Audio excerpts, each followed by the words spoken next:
اصول تو یہی ہے کہ دریا میں جو جائے تیرنا نہ آتا ہو تو ڈوب جاتا ہے، لیکن اگر اللہ چاہے نا، حضرت موسیٰ اپنے گھوڑے دریا میں ڈال دے تو وَإِذْ فَرَقْنَا بِكُمُ الْبَحْرَ فَأَنْجَيْنَاكُمْ وَأَغْرَقْنَا آلَ فِرْعَوْنَ، تو اللہ کہتا میں نے دریا پھاڑ کے موسیٰ کے لیے رستہ بنا دیا۔ اچھا، جس دریا سے حضرت موسیٰ بچ کے نکل گئے اسی دریا میں فرعون اور فرعون والے غرق ہو گئے۔ یہ کیا ہے؟ یہ روحانی زندگی۔ ایک ہے اسباب کہ آپ پانی میں گھوڑا پھینکے کہ آپ ڈوب جائیں، ایک ہے روحانی زندگی۔ یہ میں قرآن مجید پڑھ رہا ہوں، میں نے کوئی حدیث بھی نہیں سنائی، بزرگ کا قول تو دور رہا۔ قرآن فرماتا ہے کہ ہم نے فرعون اور فرعون والوں کو اسی دریا میں غرق کیا جس دریا میں ہم نے حضرت موسیٰ کے لیے رستے بنا دیے اور دریا پھاڑ کے رستے بنا دیے۔ تو رب کریم نے ایک روحانی زندگی بھی مومن کی رکھی ہے، روحانی زندگی۔ ذرا غور کیجئے کہ بھلا میں کیا کہنے لگا، صرف 50 سیکنڈ کے لیے آپ نے سوچنا ہے۔ زندگی میں ہمیں بہت ساری ایسی چیزیں ملی ہیں جو ہماری محنت کا نتیجہ نہیں۔ ہمیں بہت سارا ایسا کچھ ملا ہے جس کے ہم قابل تھے نہیں، پر رب نے عطا کر دیا ہے۔ نہ سمجھ لو آپ، یہ جو آپ کو ملا ہے نا، تھے نہیں قابل پر ملا ہے۔ کچھ تو محنت کی ہے، کوشش کی ہے، تو اس کے سبب سے ہو گیا۔ جو بغیر محنت کے، جد و جہد کے ملا ہے نا، یہ وہ روحانی رستہ ہے جس کے بارے میں اللہ کا قرآن کہتا ہے وَمَن يَتَّقِ اللَّهَ يَجْعَل لَّهُ مَخْرَجًا، جو اللہ سے ڈرے گا اللہ ہر مشکل سے نکلنے کے لیے اسے رستہ عطا کر دے گا۔ وَيَرْزُقْهُ مِنْ حَيْثُ لَا يَحْتَسِبُ، اور اسے وہاں سے رزق دے گا جہاں سے اس نے کبھی سوچا بھی نہیں ہوگا۔ ایک روحانی زندگی ہے انسان کی، وہ میرے ساتھ بھی ہے، آپ کے ساتھ بھی۔ کئی چیزیں ہمارے پاس ایسی ہیں کہ اگر ہماری قابلیت دیکھی جائے تو وہ ہمارے پاس ہو سکتی، یعنی سے ثبوت نہ پوچھو میں تو نظر کرم قد ہوئی، اے میں جانا یا دل بھر جانے، اے پھر غیر نہ جانے۔ کچھ چیزیں ایسی ہیں جو خالص مختصر سی میری کہانی ہے، جو بھی ہے ان کی مہربانی، وہ ہماری محنت کا نتیجہ۔ یہ روحانی زندگی ہے، روحانی زندگی کو سمجھو۔ ایک روحانی نظام ہے اللہ کا، اس نے بنایا ہے۔ صحابہ فرماتے ہیں جنگ بدر کا موقع تھا، اللہ کے فرشتے آئے ہوئے تھے، قرآن کہتا ہے فرشتے آئے ہوئے تھے۔ تو حال یہ تھا کہ صحابہ فرماتے ہیں ہم کسی کی گردن کافر کی کاٹنے لگتے تھے، اس کی گردن ہم سے پہلے کٹ کے گر جاتی تھی۔ یہ کیا ہے؟ یہ اللہ کا روحانی نظام ہے، اس نے بنایا ہے۔ آپ کے اور میرے ساتھ یہ نظام وابستہ ہے۔ تمہیں بتاؤں گھروں میں سب سے بہترین گھر کون سا ہوتا ہے؟ او میرے بھائیوں، وہ کتنا کو بہترین گھر ہے جسے مدینے والے رسول نے بہترین کہہ دیا ہے۔ فرمایا تمہیں بتاؤں نا گھروں میں بہترین گھر کون سا ہے؟ ہم سمجھتے ہیں ٹائلیں اچھی ہوں، کمرے آبادار ہوں، اور کچن جو ہے وہ انواع و اقسام کے کھانوں سے بھرا ہوا ہو، سین اچھا ہو، اور جناب ہر چیز کی سہولیات گھر میں ہو، امن ہو، سکون ہو۔ نہیں، حضور فرماتے ہیں مجھ سے پوچھو نا بہترین گھر کون سا ہے؟ تو یا رسول اللہ بتائیے، سیاستہ میں حدیث ہے، کریم رسول فرمانے لگے گھروں میں بہترین گھر وہ ہے جس میں کوئی یتیم رہتا ہو اور اس کے ساتھ سلوک اچھا کیا جاتا ہو، اچھا سلوک کیا جاتا ہو، یتیم کو رکھا جائے، پھر اس کی پوری نگرانی کی جائے، اسے پورا پیار دیا جائے، اسے پوری محبت دی جائے، یتیم رہتا ہو اور اس کا خیال بھی رکھا جاتا ہو۔ اور میرے نبی کریم صلی اللہ تعالی علیہ وسلم فرمانے لگے تمہیں بتاؤں نا کہ گھروں میں بدترین گھر کون سا ہوتا ہے؟ بدترین گھر کون سا ہے؟ حضور بتائیے، فرمایا جس میں کوئی یتیم رہتا اور اس کے ساتھ سلوک نہ صحیح کیا جاتا ہو، اس کو تکلیف دی جاتی ہو، وہ کرب میں ہو، وہ تکلیف میں ہو، وہ اذیت میں ہو۔ رکھنے والوں نے رکھ تو لیا ہے لیکن ان کو پتہ ہی کوئی نہیں ہے کہ ان کے ساتھ ہم نے رویہ کس طرح کا رکھنا تھا۔ یہ ایک اللہ کی قدرت ہے، اس کی حکمت ہے۔ چلے جاتے ہیں بعض اوقات بڑے۔ میں نے جو شروع میں آیت پڑھی، اللہ فرماتے ہیں الم یجد کا یتیمن فآوا، محبوب ہم نے آپ کو یتیم پایا، پھر اپنے جوار رحمت میں وسیع جگہ دی، پھر ہم نے آپ کو غنی کر دیا، پھر ہم نے آپ کو اپنے قرب کا رستہ عطا کیا۔ اللہ نے نبی کریم علیہ السلام کو در یتیم پیدا فرمایا۔ یہ یتیموں کے تعلق سے ایک عظیم شان ان لوگوں کو دینی تھی، تو اللہ نے اپنے حبیب کو بھی در یتیم پیدا کر دیا۔ یہ ایک خاص قسم کا کرب ہوتا ہے۔ ظاہر ہے جس آدمی نے جو چیز چکھی ہوئی ہوتی ہے وہی اس کے ذائقے سے آگاہ ہوتا ہے، دوسرا دور کھڑا اسے آگاہ نہیں ہوتا۔ جو چکھ لیتا ہے، جو پانی میں اتر جاتا ہے، وہ اس کی گہرائی بھی جانتا ہے اور ٹھنڈا کتنا یہ بھی سمجھتا ہے۔ جن لوگوں نے یہ دور گزارا ہوتا ہے ان کو اس کا پتہ ہوتا ہے۔ نبی کریم صلی اللہ علیہ وسلم نے یہ وقت بتایا تھا، حضور نے یہ دیکھا تھا۔ حضور صلی اللہ علیہ وسلم اس کی تکلیف سے، اس کی آزمائش سے، اس کے مد و جزر سے پوری طرح آگاہ تھے، اس لیے حضور نے گن گن کے یتیموں کے حقوق بیان کی۔ میں نے اپنی زندگی میں یہ نظام دیکھا ہے، پہلے 2 ہفتے لوگوں کی نظروں میں بڑا پیار، اگلے 2 ہفتے اس میں تھوڑی سی کمی، پھر اس کے بعد آہستہ آہستہ کہنا کہ چلو کوئی تعلیم حاصل کرنا ضروری تو نہیں نا، چلو یہاں پڑھنا ضروری تو نہیں نا، چلے بندے کو خرچے بھی تو کم، پھر آہستہ آہستہ، کیونکہ کوئی بھی چیز ہے نا وہ پرانی ہوتی ہے، اس میں کمزوری آنا، پھر لوگوں کے لب و لہجے کا تبدیل ہونا، پھر بعض اوقات کسی شخص کا آ کے کوئی بات پوچھنا تو اس کے سوالوں میں چبھن، اس کے لب و لہجے کے اندر گھٹن، کہ کتنے بجے باہر جاتے ہو، کب واپس آتے ہو، اب شام کو کتنے بجے جاتے ہو۔ ابا بھی یہ باتیں پوچھتے ہیں، وہ بھی یہ کام کرتے ہیں، لیکن اس رویے کے اندر جو چاشنی ہوتی ہے وہ اور ہوتی ہے، اس میں جو درد ہوتا ہے وہ، اور کسی کا یہ پوچھنا اور پھر اس انداز سے پوچھنا کہ محسوس ہو کہ لب و لہجے سے طنز چھلک رہا ہے اور باتوں سے جو ہے شیرینی کی بجائے لہو ٹپک رہا ہے، اور آپ تیزاب کا کام کر رہے ہیں یہ سوال جواب کر کے۔ یہ کمزوریاں، یہ انداز، اور یہاں تک کہ بیٹیوں کے رشتے دیکھنے والوں کا آنا تو ان کا یہ پوچھنا کہ بھائیوں کا رویہ کیسا ہے۔ ابا کے ہوتے لوگ یہ سوال نہیں پوچھتے، والد کے جانے کے بعد پوچھتے ہیں آپ کے بھائیوں کا رویہ آپ کے ساتھ ٹھیک ہے، یعنی معنی یہ ہے کہ وہ کچھ دیں گے کہ نہیں دیں گے، وہ کچھ جہیز بنائیں گے کہ نہیں بنائیں گے۔ یہ ساری چیزیں اس کرب سے وہ بچے گزرتے، اور پھر وہ بڑے قریبی لوگوں کو بھی اپنا قریبی سمجھنا چھوڑ جاتے ہیں۔ پھر ایک وقت ایسا آتا ہے کہ وہ سمجھتے ہیں ہمیں اپنے دامن میں ہی اپنے آنسو چھپا لینے چاہیے، کسی کو نظر نہ آئے۔ وہ محسوس کرتے ہیں کہ ہمیں خود سے ہی بس سمٹ جانا چاہیے، کسی تک ہماری کوئی چیز پہنچے نہ۔ آہستہ آہستہ لوگ چیزوں کو چھپانے لگتے ہیں، اور یہ پوچھنا کہ روٹی کھائی ہے کہ نہیں کھائی، تو اس طرح پوچھنا جیسے کوئی خیرات لے کے کھڑا ہے دروازے پہ، آپ نے کھلانی ہوتی تو کھلا دی ہوتی۔ آپ نے گرمیوں کے کپڑے لے لیے ہیں کہ نہیں لے لیے، تو اس کا رنگ اس طرح کا ہے کہ جس طرح کسی کو اس طرح پوچھا جا رہا ہے کہ جیسے بڑا بھکاری ہے۔ یہ ساری چیزیں ہم اس انداز میں کرتے ہیں کہ وہ جو خوبصورت، میں کہہ چکا ہوں کہ پھر اگر کسی ادارے میں وہ بچے ہیں تو وہاں ان کو دکھایا جاتا ہے کتنے بچے ہیں تو ہمیں فنڈ چاہیے۔ آپ اچھی نیت سے کر رہے ہوں گے صاحب، لیکن آپ اس کومپل کو بھی تو دیکھیں نا کہ اس نے کھلنا ہے، اس نے پھول بننا ہے، اس نے کس طرح چھاؤں لوگوں کو دینی ہے جب وہ خود مرجھا جائے گا۔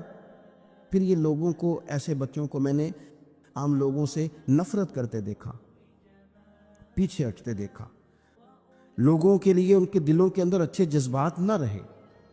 انہوں نے محسوس کیا کہ یہ ہمارے ساتھ تعاون کرنے نہیں آئے، یہ ہماری عزت کو مجروح کرنے آئے، یہ شفقت کرنے نہیں آئے، یہ تو خیرات دینے آئے۔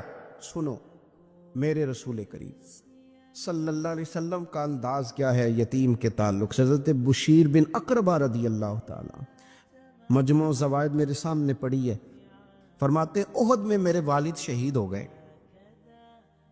نبی پاک صلی اللہ تعالی علیہ وسلم نے مجھے اپنے گھوڑے کے پیچھے اپنے ساتھ بٹھا لیا گھوڑے پہ، اور میں سرور کائنات علیہ الصلوۃ والسلام کے ساتھ گھوڑے پہ بیٹھا ہوں، تو حضور مجھ سے پوچھتے ہیں تمہارے والد چلے گئے؟ میں رو پڑا۔ میں نے عرض کی حضور اب نظام کیسے چلے گا؟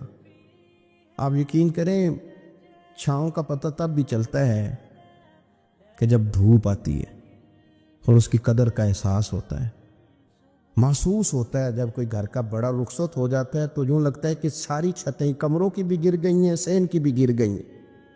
اب یکدم دھوپ آئی ہے، پھر اس کا احساس محسوس ہوتا ہے۔ والد کے، دادا کے، بوڑھوں کے گھر میں ہوتے ہوئے تو بڑے سارے ویسے ہی مسئلے نہیں ہوتے، بہت سارے لوگ ویسے جھجکتے ہیں، سامنے ہی نہیں آتے۔ تو حضرت بشیر بن اقربہ رضی اللہ تعالیٰ عنہ کہتے ہیں میں نے کہا حضور میرے ابا جی چلے گئے، اب میں اپنے آپ کو بڑی تکلیف میں محسوس کرتا ہوں، قربان جائیں۔ حضور نے یہ نہیں فرمایا میں تیرا خیال رکھوں گا، یہ نہیں فرمایا فکر نہ کرنا۔ ہمارے جملے کیا ہوتے ہیں؟ کوئی حکم ہوا تو بتانا، کوئی کام ہوا تو کہنا، کوئی ضرورت ہوئی تو فوراً فون کرنا، یہ نہیں فرمایا۔ قربان جائیں، کیا ادائیں ہیں، کیا رنگ ہے، کیا دینے کا انداز ہے، اور کس طرح برکھا برستی ہے رحمت للعالمین محبوب کی۔ حضور فرمانے لگے بشیر کیا تو پسند نہیں کرتا کہ عائشہ تیری ماں بن جائے اور محمد عربی تیرے باپ بن جائیں؟ پسند کرتے ہو؟ حضرت بشیر بن اقربہ رضی اللہ تعالیٰ عنہ فرماتے ہیں کہ میں بیٹھا تو گھوڑے پہ تھا، پر مجھے یوں لگا کہ ساری ہی دنیا گویا میری جھولی میں آ گئی، سارا کچھ یہاں، اتنی بڑی بات حضور نے کر دی، اتنے بڑے جملے کہہ دیے۔ میں تو پسند نہیں کرتا، تجھے اچھا نہیں لگتا کہ عائشہ تیری ماں بن جائے اور محمد مصطفیٰ صلی اللہ علیہ وسلم تیرے والد بن جائے؟ تو پسند نہیں فرماتے، بس ختم ہو گئی بات۔ پھر تو ہم نے دھوپ دیکھی کبھی نہیں، پھر تو غربت گویا آئی کبھی نہیں، پھر تو ہم نے دیکھا ہی نہیں مد و جزر کیا ہوتا ہے۔ وہ تو دنیا کی بات کرتے ہیں نا، مجھے تو لگتا ہے کہ جن کے لیے یہ لفظ آ گئے نا ان کی تو قیامت کی بھی ساری مشکلیں حل ہو گئیں، کہ تو آخرت کے بھی سارے معاملات طے ہو گئے۔ میرے نبی کریم صلی اللہ تعالیٰ علیہ وسلم ایک ہماری خاص توجہ، اور یہ ہمارا اپنا نفع ہے۔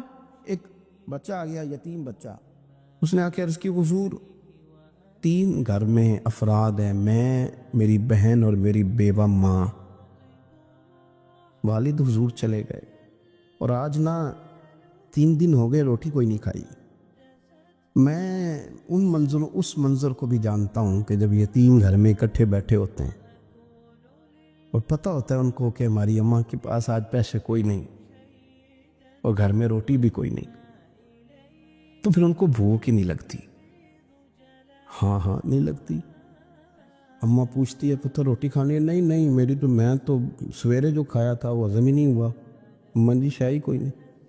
یہ پردے اس طرح کر کے بچائے جاتے ہیں، ایک دوسرے کو تسلیاں دینا، ایک دوسرے سے پیار کا بڑھ جانا، ایک دوسرے کے لیے جذبات اور طرح کے بن جانا، حکمت الہی کے تقاضے ہوتے۔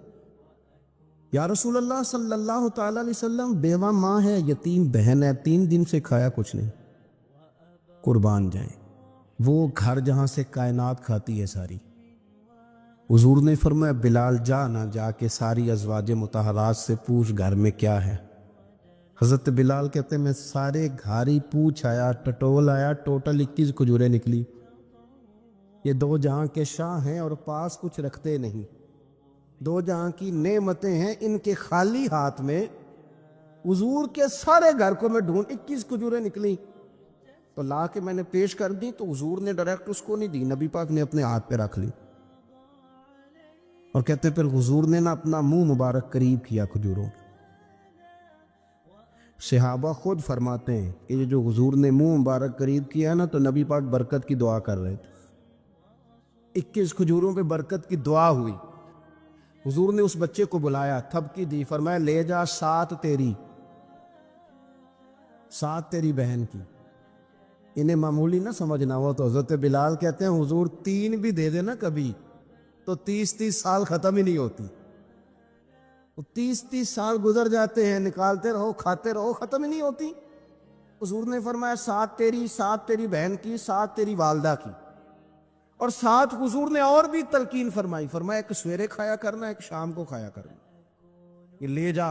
حضرت سیدنا بلال حبشی کہتے ہیں رضی اللہ تعالیٰ عنہ کہ بچہ لے کے جب باہر نکلا تو حضرت سیدنا معاذ ابن جبل دوڑ کے گئے اور جا کے بچے کے سر پہ شفقت سے ہاتھ پھیرا، کا فکر نہ کرنا، رب کریم تجھے بہترین سرپرست عطا کرے گا، پتر پریشان نہ ہونا، اللہ تیری مدد کرے گا۔ صرف حوصلہ دیا، سر پہ دست شفقت پھیرا، بچہ چلا گیا تو حضور نے فرمایا ماں ادھر آؤ نا ذرا۔ یا رسول اللہ حکم ہو۔ فرمایا کس چیز نے تمہیں اٹھایا بچے کے سر پہ ہاتھ رکھنے کے لیے؟ اس نے تمہیں کہا کس چیز نے تمہیں اٹھایا جو تم بچے تک پہنچ گئے؟ عرض کی یا رسول اللہ وہ جو میرے دل میں اللہ نے یتیم کے لیے رحمت رکھی ہے نا، اس نے مجھے اٹھایا تھا، اور میں نے جا کے اس کے سر پہ دست شفقت پھیرا تو حضور فرمانے لگے سن پھر، جو کسی یتیم کے سر پہ خالی ہاتھ بھی پھیر دے، جتنے بال اس کے ہاتھ کے نیچے آئیں گے نا، رب اتنی خطائیں معاف کرے گا، اتنی نیکیاں دے گا، اتنے درجے اس کے بلند کر دے گا۔ خالی دست شفقت ہی پھیر دے، دینا دلانا تو بعد کی بات ہے، اس کا خیال رکھنا تو۔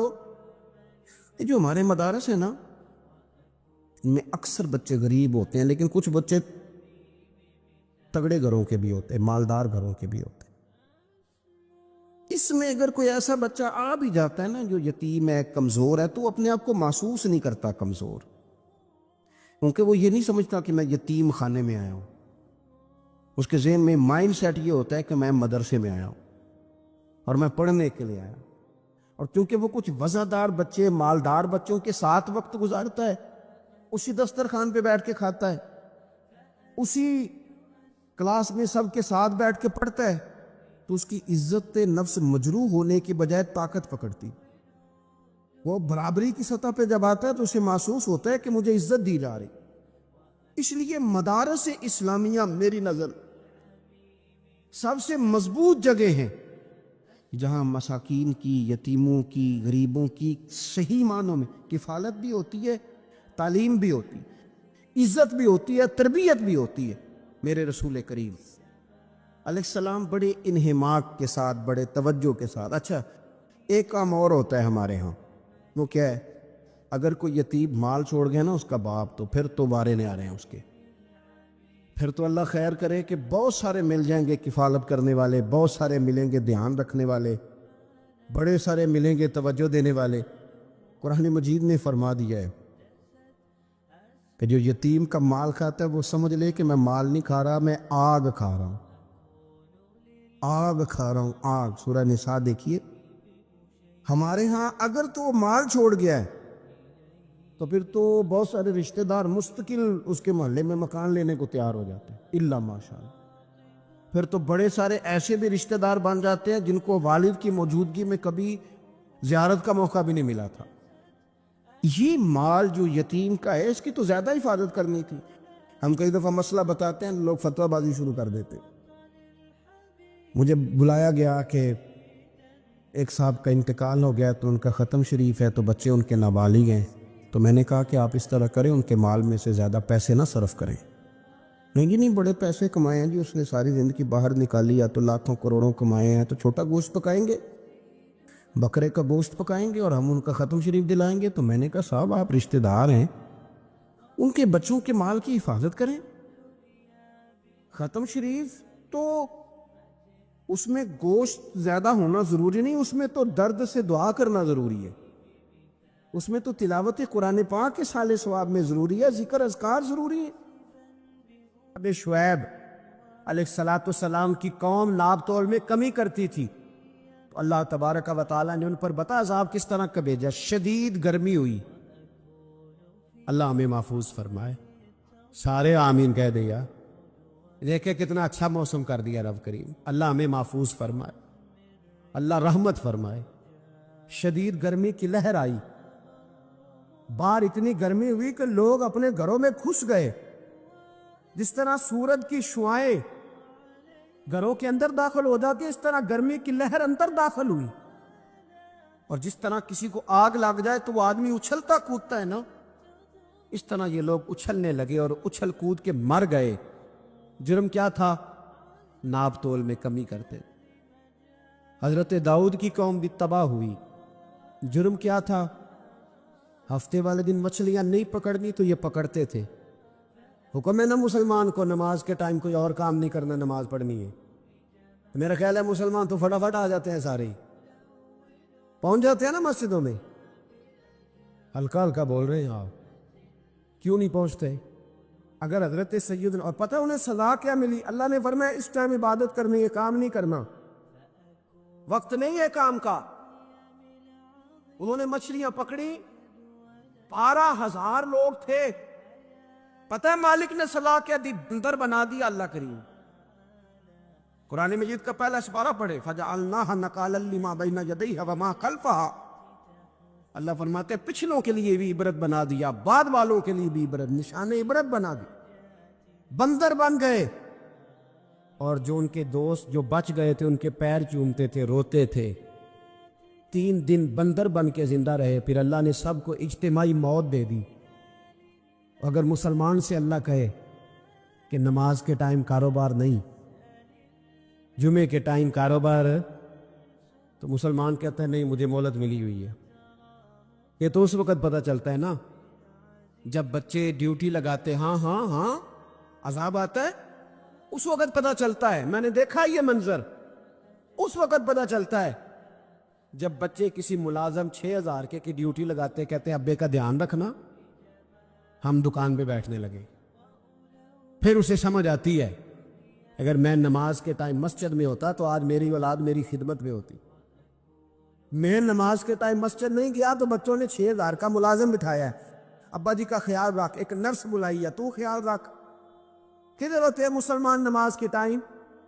ایک عیسائی نے اعتراض کیا ہے، سنے، وہ کہتا ہے مجھے لگتا ہے مسلمانوں کے 3 خدا ہیں۔ مسلمان اڑ گیا، کہنے لگا نہیں ہمارا تو ایک ہے، کہا نہیں 3 ہے، معاذ اللہ استغفر اللہ، ہمارا ایک ہے۔ کہنے لگا نہیں میں ثابت کرتا ہوں، ایک تمہارا خدا 5 نمازوں کا ہے، ایک رمضان کا ہے، ایک عید کا ہے۔ لگتا ہے معاذ اللہ عید والا زیادہ تگڑا ہے، تم زیادہ آتے ہو، رمضان والا لگتا ہے اس سے کچھ کمزور ہے، تم تھوڑے آتے ہو، اور 5 نمازوں والا شاید سب سے کمزور ہے۔ بات عقل کی ہے کہ نہیں؟ اس نے اعتراض ٹھیک کیا، تو مسلمان کو چاہیے نا خیال کرے۔ ایک یہودی نے لکھا تھا، اس نے کہا تھا جس دن مسلمانوں کی تعداد فجر کی نماز میں اتنی ہو گئی جس دن جتنی جمعے میں ہوتی ہے، اس دن نہ کوئی یہودی سازش کرے گا، نہ کوئی عیسائی تلوار نکالے گا۔ شرط یہ ہے کہ یہ اسی طرح فجر پڑھنے آئے جس طرح جمعہ پڑھنے آتے ہیں، تو پھر کوئی شخص بھی ان کو کسی جگہ شکست دے سکتا تو ہمارے گناہ ہمیں پریشان کرتے۔ یہ جتنی آزمائشیں ہیں ان کے پس منظر میں گناہ ہیں۔ ہماری زندگی کے اندر جتنی تکلیفیں، ہماری پریشانیوں کا سبب ہم خود ہیں۔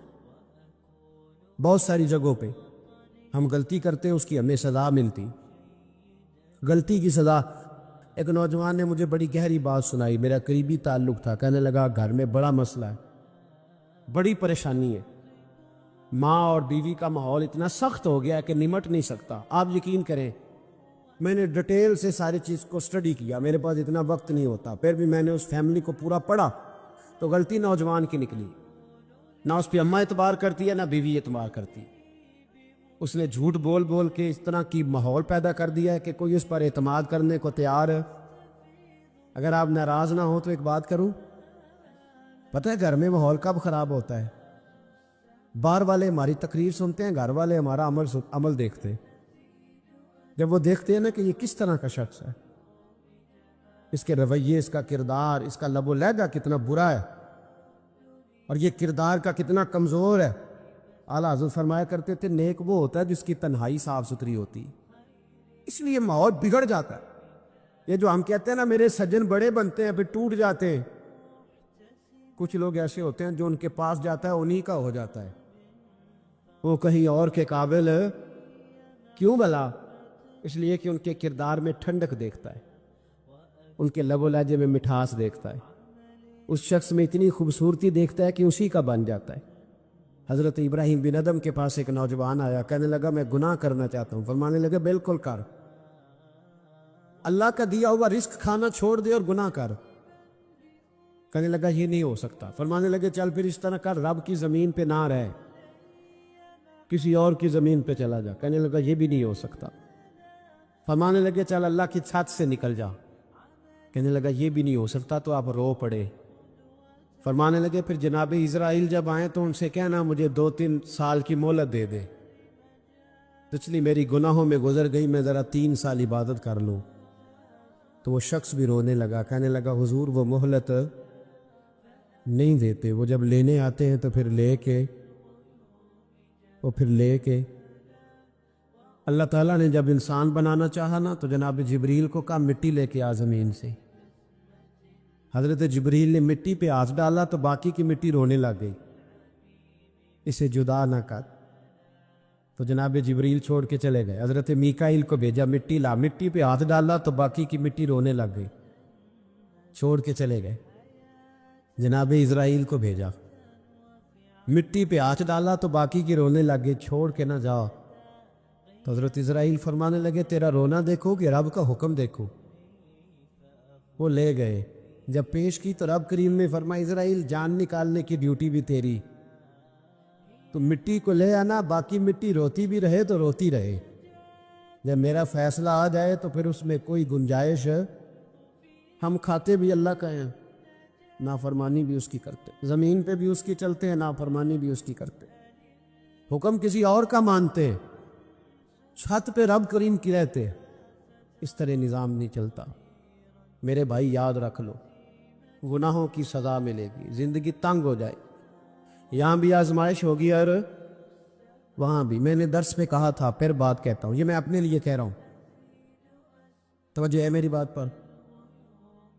دعا فرمایا کرے کہ جو کچھ ہم نظر آتے ہیں اللہ ہمیں ویسا بننے کی توفیق بھی عطا فرما۔ اللہ ویسا بننے کی یہ مشکل معاملہ ہے، مشکل۔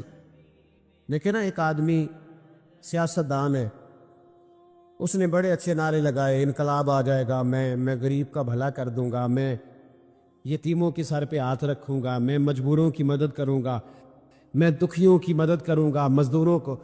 اس نے اچھے اچھے نعرے سکھائے، اچھا اس نے پیغام دیا، اندر اس کے یہ تھا کہ اقتدار ملے گا تو مرضی کروں گا۔ لوگ اس کے گرد بھی گئے، اس کی گاڑی کے پیچھے بھی بھاگے، لوگوں نے اس کے نعرے بھی لگوائے، جیب سے پیسے لگا کے اس کے پوسٹر بھی شائع کیے، لوگ اس کے گرویدہ ہو گئے، لوگوں نے پوری، اور میری قوم نے تو بیچاری نے کئی دفعہ دھوکے کھائے، جس نے نعرہ لگایا غریب اسی کے پیچھے مسیحا بن کے چل پڑا۔ آج دھوکہ دے لیا، لوگوں کو پیچھے لگا لیا۔ یہ بتاؤ اگر راز کھل جائے، اگر راز کھل جائے کہ یہ دھوکہ دے رہا ہے، یہ فریب کر رہا ہے، تو لوگ اس کا کیا حال کریں گے؟ یہ راز قیامت میں کھل جائے گا، قیامت میں یہ راز یہ کھل جائے گا، کھل جائے گا یہ دھوکے باز تھا۔ اذا زلزلت الارض زلزالہا، جب زلزلہ آئے گا جیسے اس کا آنا ٹھہرا، واخرجت الارض اثقالہا، زمین اپنے بوجھ باہر نکال دی۔ اس سے مراد کیا ہے کہ زمین پہ جو جرم ہوئے زمین بتا دے گی، باہر نکل آئے۔ وقال الانسان ما لہا، انسان کہے گا اسے کیا ہوا، یہ تو سب کچھ بتا رہی، بوجھ باہر نکال دے گی۔ ایک آدمی پیر طریقت بن کے بیٹھ گیا، جبہ کبا پہن کے بڑی پگڑی باندھ کے بیٹھ گیا، اچھی اچھی نیک باتیں بتانے لگا، لوگ اس کی دست بوسی کرنے لگے، ہاتھ چومنے لگے، پیچھے لگ گئے، خدمت کرنے لگے، جیب سے نذرانہ دینے لگے، اس کے نام پر لوگ اپنی جیب سے لنگر پکانے لگے، خانقاہ کی خدمت ہونے لگی، مہمان اس کے آتے، نوکری کوئی اور کرتا۔ میں نے کہا تھا شاید اپنے لیے کہہ رہا ہوں، ڈیوٹیاں لوگ کرنے لگے، حالات بدلنے لگے، لیکن اس کے اندر تو چور تھا، وہ تو دکاندار تھا، تو یہاں جو اس کے پیچھے لگے تھے وہ تو سچے تھے، انہیں تو اجر ملے گا، لیکن اس کا جب راز کھلے گا تو بڑی رسوائی ہو، اس کا جب راز کھلے گا تو بڑی، ایک میری طرح کا دیندار تھا، جو چہرے کا تو نیک تھا، اندر پتہ نہیں کیا کچھ تھا، ایک طوائف گزر رہی تھی، اس نے اس کو تبلیغ کر دی، کہنے لگا بس کر دے، سیانی بن جا۔ تو کسی دانشور میں لکھا ہے اس نے بڑا سخت جواب دیا، اس عورت نے، کہنے لگی بابا میں تو جو ہوں وہ نظر بھی آ رہی ہے، تو بتا جو تو نظر آتا ہے وہ تو ہے کہ نہیں؟ اس بندے نے چیخ ماری اور بے ہوش ہو کے گر پڑا. تو لوگوں نے کہا بابا آج کسی صوفی کا کلام سنا ہے؟ جو بے ہوش ہو گیا تو اس نے کہا نہیں، آج طوائف کی بات سنی ہے، طوائف کی. اور وہ عجیب بات کر گئی ہے. وہ کہہ گئی ہے میں تو جو ہوں میں نظر آ رہی ہوں، تو بھی تو بتانا، تو بتانا کہ تو دستار امامت پہنتا ہے، تو بتا تو جو کہلاتا ہے تو وہ ہے کہ نہیں. یہ وقال الانسان ما لہا، یہ راز قیامت میں کھلے گا. ہم جو کچھ بتا رہے ہیں نا اپنی زبانوں سے، ہمیں اپنے گناہوں کا احساس ہونا چاہیے. ایسا نہ ہو کہ جب سزا ملے تو پھر اس طرح کی ملے کہ دوبارہ کسی کو کوئی منہ دکھانے کے قابل نہ رہے. میرے بھائی یاد رکھیں اور سمجھیں، گناہ انسان کی زندگی کو تنگ کرتے ہیں. میرے نبی پاک علیہ الصلوۃ والسلام نے فرمایا جب تو جھوٹ بولتا ہے تو تیرے فرشتے کرامن کاتبین سائیڈ پہ ہو کے کھڑے ہو جاتے. جب تو زنا کرتا ہے تو تیرے اندر سے ایمان نکل جاتا ہے. اور نبی پاک علیہ الصلوۃ والسلام نے فرمایا جب میری قوم میں ناانصافی عام ہو جائے گی تو قتل بھی عام ہو جائے گا. اور سن لو لکھ لینا یہ حدیث دل کی تختی پر. نبی پاک علیہ السلام نے فرمایا جب میری قوم میں بے حیائی اور بدکاری عام ہو جائے گی تو 2 سزائیں اللہ دے گا. ایک تو جوان موتیں آئیں گی، جوان بچے کچھ بھی نہیں دیکھا چلے گئے. اور دوسری سزا اللہ یہ دے گا کہ ایسی بیماری آئیں گی جن کا علاج نہیں ملے گا، ایسے امراض کوٹ پڑے. اگرچہ میں آپ کو ایسی تقریر بھی سنا سکتا تھا جس پہ آپ بہت زیادہ محظوظ ہوتے، پر میں نے اس جمعے میں ایسا موضوع چنا ہے جس کا ہمیں خاص ضرورت ہے. بھائی دیکھے تو صحیح، کہیں ایسا تو نہیں کہ ہم ان عیبوں میں مبتلا ہیں. میرے نبی کریم علیہ السلام نے فرمایا جب تم نیکی کا حکم دینا اور برائی سے منع کرنا چھوڑ دو گے پھر اللہ تم پر ظالم حکمران مسلط کرے. اور اگلے لفظ اس سے بھی زیادہ سخت ہیں. محبوب فرمانے لگے پھر تمہاری نیک لوگ دعائیں بھی کریں گے تو اللہ وقتی طور پر ان کی دعاؤں کو بھی قبول نہیں فرمائے گا. اس لیے کہ تم لوگوں نے نیکی کا حکم دینا اور بھلائی سے روکنا چھوڑ دیا. عزیزو یاد رکھو جب گناہ عام ہوتے تو پھر حالات بدلتے اور لوگوں کو سزا ملتی ہے ان کے گناہوں کی. بلکہ یہاں تک لکھا ہے کہ نیت خراب ہو تو سزا شروع ہو جاتی. کیا خراب ہو؟ بولیے گا. نیت بھی خراب ہو تو سزا. حضرت رومی کہتے ہیں کہ ایک بادشاہ کو پتہ چل گیا کہ ایک آدمی نے بڑا اچھا باغ لگایا ہے، خوبصورت باغ ہے، مالٹے کا کنوں کا باغ، بڑا پیارا. بادشاہ نے کہا ذرا جا کے دیکھتا ہوں. بادشاہ سلامت باغ دیکھنے آئے تو اب وہ مزدور آدمی تھا، عام آدمی تھا جس نے باغ لگایا، کسان تھا. اس کو کہا کہ چند کنوں توڑ کے لایا تو بڑے پیارے لگے. ایک دو اور لایا، کھائے، بڑے میٹھے، بڑے پیارے، بڑے توانا، بڑا مزہ آیا. تو بادشاہ کے دل میں خیال آیا کہ اس پہ قبضہ نہ کر لوں باغ پہ. ہمارے یہاں نا کرائے پہ دکان دیتا نا مالک، وہ جب کسی غریب کی چل جاتی ہے کہتا تو خالی کر، میں نے خود ڈال لی ہے. چل گئی نا اس کی. حالانکہ رزق اپنے اپنے نصیب کا ہے، رزق اپنے اپنے نصیب کا ہے، جس کو اللہ تعالیٰ چاہتا ہے عطا کرتا ہے. تو اس کو کہا کہ اور توڑ کے لا، اور دل میں خیال ہے کہ یار اتنا اچھا باغ ہے قبضہ کر لیتے ہیں. ہماری حکومتیں قبضہ کر لیتی ہے کہ جو چیز اچھی لگ جائے. اب وہ کسان 2-3 کنوں توڑ کے لایا، اس نے کھائے تو کھٹے نکلے، ترش تھے. کہنے لگا تجھے کیا ہو گیا ہے؟ تو بندہ بڑا صاحب دل تھا، کہنے لگا میں تو ٹھیک ہوں، آپ اپنی نیت سے پوچھیں کہیں خراب تو نہیں ہو گئی. تو کنوں میں بھی اس کا اثر آ گیا ہے. اپنی نیتیں بگڑ جائیں نا، نیتیں. اب ایک بات کہنے لگا ہوں، غور سے سننا. جب تک 2 بھائی اکٹھے کاروبار کرتے ہیں نیت ہوتی ہے کہ ہمارا گھر چلے گا، تب تک اللہ برکت دیتا ہے. اور جب اپنی اپنی جیبیں سمیٹنے لگ جاتے ہیں نا کہ یہ میرا 5,000 ہے، آج میں گیا تھا اگرائی کرنے، یہ میرا 10,000 ہے، آج میں نے محنت زیادہ کی. جب وہ ٹٹولنے لگتے ہیں پھر اس دکان سے بھی برکت اٹھ جاتی ہے، پھر وہاں سے بھی برکت ہے چلی جاتی ہے۔ فَإِنَّ لَهُ مَعِيشَةً دَنْكَ، فرمایا جب تو منہ پھیر لیتے ہیں پھر تیری زندگی اللہ تنگ کر دے، پھر وہاں سے بھی برکت، خوبصورتی، اثر اٹھ جاتا ہے۔ ایک سنار نے گلی میں ایک یتیم چھوٹے سے بچے کو گھومتے دیکھا تو سنار بے اولاد تھا، بچے کو اٹھا کے گھر لے آیا، 18 سال اس بچے کی پرورش کی، اس کو پالا پوسا، جوان کیا۔ سنار کے پاس وہ دکان پہ چلا جاتا، وہ کئی دفعہ دکان پہ رہتا، کئی دفعہ گھر میں رہتا۔ ایک دفعہ وہ دکان پہ تھا، بچہ گھر تھا، 18 سال کا جوان، اس کی بیوی اکیلی تھی۔ وہ جس نے ماں بن کے پالا تھا اس نے اسی پہ حملہ کر دیا، اس کا بازو بری نیت سے تھاما، بیوی چیخی۔ تھوڑی دیر گزری تو وہ نوجوان پیروں میں بیٹھ گیا، کہنے لگا اماں پتہ نہیں مجھے کیا ہوا۔ شام کو سنار آیا، بیوی چیخنے لگی، چلانے لگی، کہنے لگی آج عجیب بات ہوئی، جس کو میں نے جگر کا خون دے دے کے پالا اسی نے گندی نظر ڈالی۔ سنار محو حیرت ہے، بیوی کا خیال تھا کہ لاٹھ اٹھائے گا، ڈنڈا اٹھائے گا، نوجوان کو مارے گا، لیکن وہ رونے لگ گیا۔ اس نے کہا آج اس نے میرا بابو تھاما ہے، جانے کیا کیا ہے۔ پریشان ہونے لگ گیا، سجدے میں گر گیا، کہا تو بتاتا کیوں نہیں؟ تو وہ سنار کہنے لگا اس کی غلطی نہیں، 18 سال کے بعد آج مجھ پر بھی شیطان سوار ہوا تھا۔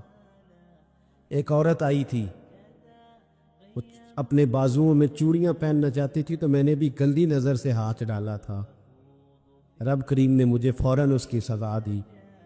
بنی اسرائیل کے جو جرم تھے نا، ان میں ایک جرم قرآن مجید نے ان کا یہ بیان کیا ہے کہ بہت سوال کرتے تھے، بہت بحث کرتے تھے۔ ان کی جن چیزوں کو عبرت بنانے کا اور سبق لینے کا ہمیں کہا گیا ہے ان میں یہ ہے کہ کثرت اور بے معنی سوال۔ ایک بندہ قتل ہو گیا ہے، حضرت کلیم کی بارگاہ میں وہ آئے ہیں، حضرت کلیم علی نبینا علیہ الصلاۃ والسلام نے ان سے فرمایا ہے ایک گائے ذبح کرو، مرنے والے کو اس کا کچھ حصہ مارو، مرنے والا اٹھ کے بتا دے گا مجھے کس نے قتل کیا۔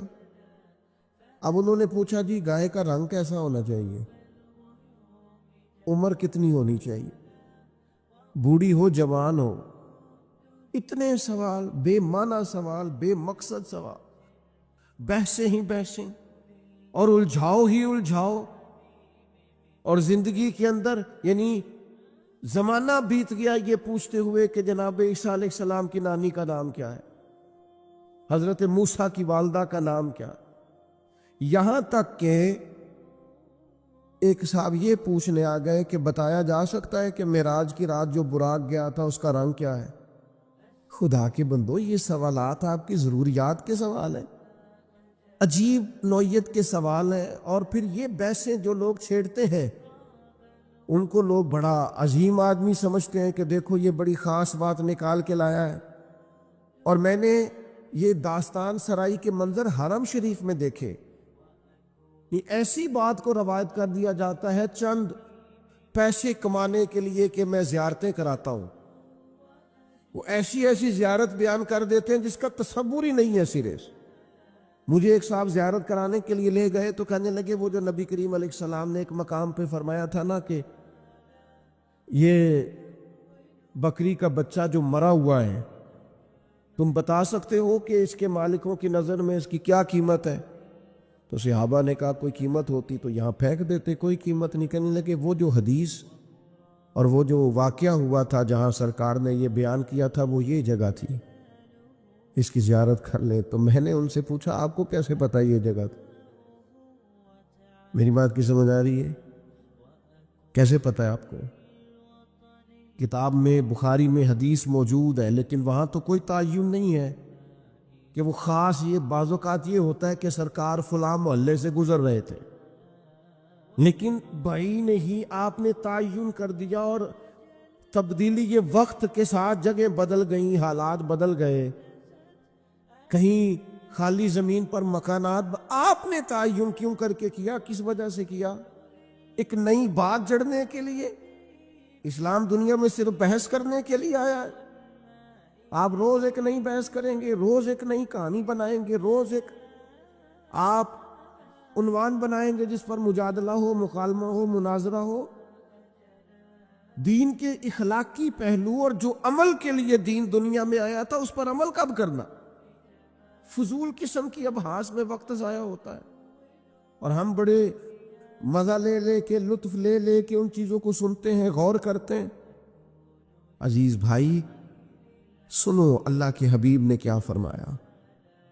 حضور فرمانے لگے خوبصورت مسلمان وہ ہے جو بے مقصد باتوں کو چھوڑ دے، لا یعنی اور بے مقصد چیزوں کو چھوڑ دے، با مقصد معنی خیز جو اس کی ضرورت کا کام ہے وہ ضرورت کی حد تک اپنے آپ کو وقف رکھے۔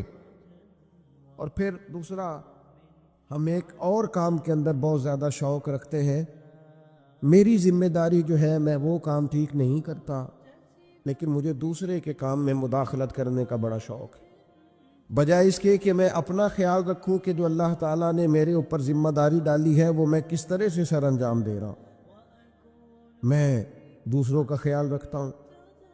ہمارے استاد صاحب مختلف اساتذہ کی میٹنگ کرتے تو ایک جملہ ان کا مجھے بڑا یاد رہ گیا، وہ کہنے لگے مہربانی کیجیے گا اپنی اپنی کلاس کا خیال رکھیے گا، دوسروں کی کلاسوں کا خیال وہ ان کی ذمہ داری ہے، ان کی ثواب دید ہے جو استاد اس کلاس کو پڑھاتے ہیں۔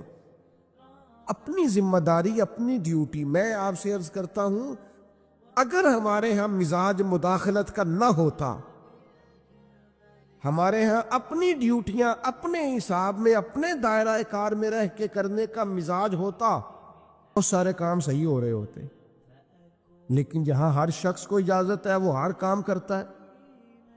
آپ بیمار ہو جائیں، لوگ تیمارداری کرنے آئیں گے، جتنے لوگ پتہ لینے آئیں گے سارے ایک ایک نسخہ بھی بتا کے جائیں گے، یہ کھا لیں اس سے مجھے فائدہ ہوا تھا۔ حالانکہ آپ کسی اسپیشلسٹ ڈاکٹر کے پاس جاتے ہیں، آپ کہتے ہیں میں بیمار ہوں،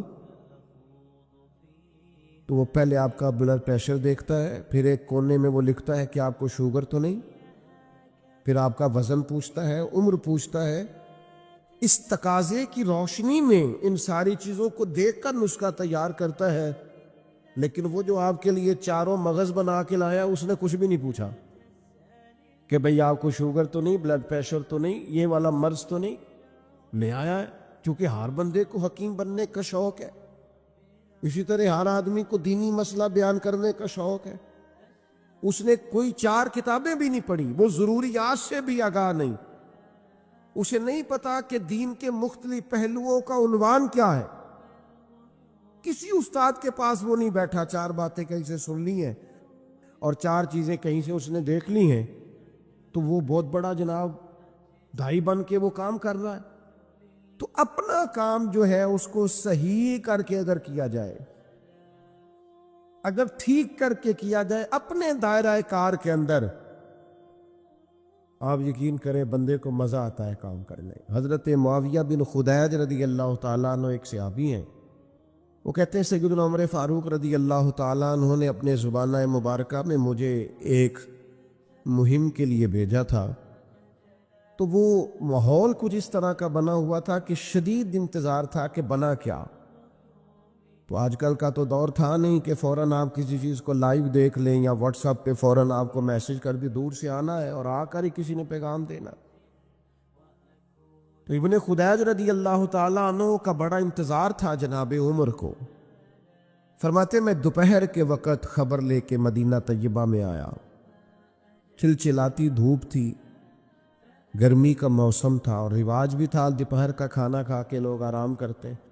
بعد ظہر میں پہنچا، اکثر دروازوں کے کواڑ میں نے بند دیکھے، تو میں نے کہا کہ عصر کے بعد جناب عمر کو پیغام دوں گا کہ اللہ نے فتح دے دی۔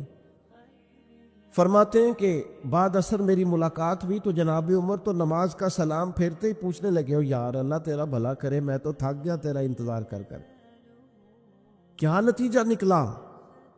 اللہ نے کامیابی دی؟ تو فرماتے ہیں میں نے فوراً کہا حضور اللہ کا شکر ہے، اللہ نے اپنے فضل سے مسلمانوں کو کامیابی دی۔ حضرت عمر کہنے لگے کہ جو رستہ ہے وہی مجھے معلوم ہے اور جنگ کا دورانیہ بھی معلوم ہے، تو آپ دیر سے کیوں آئے؟ میں بے چین تھا۔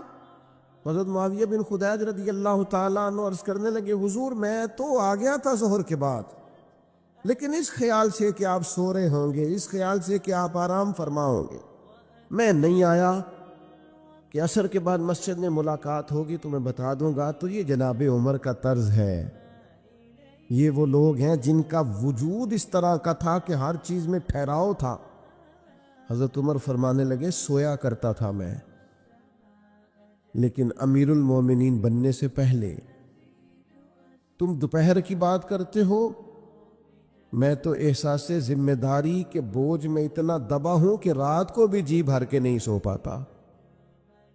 میں سمجھتا ہوں میری ڈیوٹیاں ہیں، مجھے ڈیوٹیاں کرنی چاہیے، اپنی ذمہ داری کو مجھے صحیح طریقے سے سر انجام دینا چاہیے، مجھے اپنا کام وقت پر کرنا چاہیے۔ تو ہم کیا کرتے ہیں؟ لغویات میں وقت ضائع کرتے ہیں، بے معنی، بے مقصد، مبہم کاموں میں۔ ہماری ضرورت کے کام پڑے ہوئے ہیں، گھر والے آوازیں دے رہے ہیں، یہ کام کرانے والا ہے، یہ ڈیوٹی کرنے والی ہے۔ ہم جس جگہ، جس ادارے کے کسی جگہ ملازم ہیں، ڈیوٹی کرتے ہیں، وہاں چیزیں منہ چڑھا رہی ہیں کہ یہ کام ابھی ہونے والا ہے، یہ ہونے والا، لیکن ہمیں باقی ساری دنیا کا پتہ ہے، باقی سارے معاملات کا ہمیں پتہ ہے۔ ہم نے اپنی ڈیوٹی صحیح کرنی۔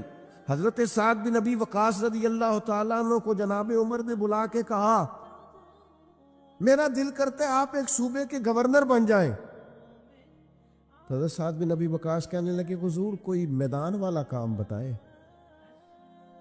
کوئی تلوار والا کام بتائیں، مجھے وہ کام بتائیں کہ میں دشمن کے مقابلے میں ڈٹ جاؤں اور میں کسی غزوے میں نکلوں، جہاد پہ نکلوں اور میں فوج کی سپہ سالاری کروں۔ یہ بیٹھ کر کام کرنا اور حکومت کرنا یہ میرے بس کی بات نہیں، ہم تو گھوڑوں پہ رہنے والے لوگ ہیں۔ شہاب الدین محمد غوری، اللہ نے اس شخص کا وجود پاکستان کو عطا کیا۔ کسی نے ان سے کہا غوری صاحب ملاقات کرنی ہو تو کہاں ملیں گے؟ فرمانے لگے ہم نے کہاں ملنا ہے، ہم تو گھوڑوں کی پشت پہ ہوتے ہیں، اگر کبھی گھوڑے کی پشت پہ ملنا ہوا تو ملاقات کر لینا۔ زندگی ایک سفر ہے، ہم اپنی ڈیوٹی کر رہے ہیں، ہم کسی اور کام میں الجھنا نہیں چاہتے، ہمارا ایک مشن ہے، ہمارا آنے کا ایک مقصد ہے، ہمیں کوئی شخص الجھانے کی کوشش نہ کرے، ہم اپنا سفر کر رہے ہیں، اپنی ڈیوٹی کر رہے ہیں، ہم اپنی ذمہ داریاں ادا کر رہے ہیں۔ ہم ڈیوٹیاں ہی نہیں کرتے، کوئی مقصد ہی نہیں ہے، کوئی کرنے کو کام ہی نہیں ہے، بس وہ یہ کہ کوئی لاؤبالی سا کام مل جائے، کوئی اچانک چکر چل جائے مشہور ہونے کا، کوئی اچانک سلسلہ چل جائے کو کسی طریقے سے آگے نکلنے کا، کوئی سبب لگ جائے کہیں دو جگہ پہ نام ہمارا بھی آ جائے۔ بے معنی کام ہے بھائی، بے مقصد ہے۔ پہلے بھی کہہ چکا ہوں، پھر کہتا ہوں، آپ کسی بڑے آدمی کے ساتھ، سیاستدان کے ساتھ، لیڈر کے ساتھ آپ نے فوٹو کھچا بھی لی، تو جب اس کو آپ کا نام ہی نہیں آتا، جب وہ آپ کو جانتا ہی نہیں، مقصد کیا رہا؟ فائدہ؟ اس ماڑے بندے کے ساتھ فوٹو نہ کھچوائیں جس سے جب بھی بات کریں وہ اسی وقت ہمارے لیے موجود ہو، اس کے ساتھ نہ وقت گزاریں جس کے ساتھ ہم سمجھیں کہ ٹائم گزر سکتا ہے۔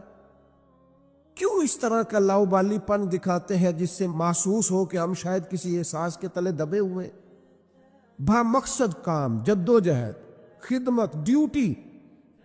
امام محمد مالک رحمۃ اللہ علیہ شدید علیل ہو گئے تھے، سخت علیل تھے۔ خبر پھیل گئی کہ اب ان کی صحت جو ہے وہ زیادہ نڈھال ہو گئی ہے، اب کمزوری بڑی بڑھ گئی ہے، مشکل ہو جائے گا۔ تو چونکہ وہ فقیہ تھے، فقیہ جو ہوتے ہیں وہ مسائل میں کتاب و سنت کو سامنے رکھ کے اس پہ تفکر کرتے رہتے ہیں، تفکر، ہر وقت غور کرتے ہیں۔ آج کل کے لوگ نہیں ہماری طرح کے جو ویوز چیک کرتے رہتے ہیں کہ بھلا کتنے ہو گئے، جو اس چکر میں پڑے رہتے ہیں کہ لائکس کتنے ہو گئے اور کمنٹس کتنے آ گئے۔ مطلب یہ لوگ نہیں تھے۔ فقاہت، دین کو سمجھنا، تدبر کرنا کہ نیا مسئلہ درپیش ہوا ہے، لوگوں نے مسئلہ پوچھا ہے تو اس کو کیسے حل کرنا ہے، اس پر غور کرنا قرآن و حدیث کو سامنے رکھ کر۔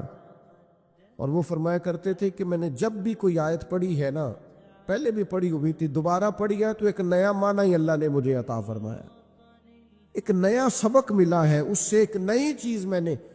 تو امام مالک کا لوگوں تک یہ بات پہنچی کہ وہ بیمار ہے اور شدید بیمار ہے، علیل ہیں اور بڑے ہی علیل ہیں. ان کے ایک شاگرد تھے پرانے، وہ دور سے تیمارداری کرنے آئے. کہتے ہیں جب مجھے اجازت دی گئی ان کے اہل خانہ کی طرف سے، ان کے کمرے میں پہنچایا گیا تو امام صاحب بے ہوش تھے، تیز بخار تھا. میں نے جا کے سلام لی، 2-4 باتیں کی تو امام صاحب بیدار ہوئے. تیز بخار تھا، ہاتھ اٹھاتے تھے تو ہاتھ کانپتا تھا اور نکاہت تھی. اور گھر والے مجھے ان کے بچے، ان کے پوتے بتا رہے تھے کہ کئی دنوں سے کھانا پینا حضرت نے بہت کم کر دیا. لیکن فرماتے ہیں اسی وقت یہ آنکھیں کھول کے کہنے لگے یار شکر ہے اللہ کہ تم آئے ہو. میں ڈھونڈ رہا تھا کہ کوئی عالم دین مل جائے، ایک فقہی جزیے میں الجھ گیا ہوں. یہ پوچھنا تھا کہ فلاں حد جب بندہ کرتا ہے اس کے بعد صحیح جو ہے وہ سواری پہ کرنی چاہیے یا پیدل کرنی چاہیے؟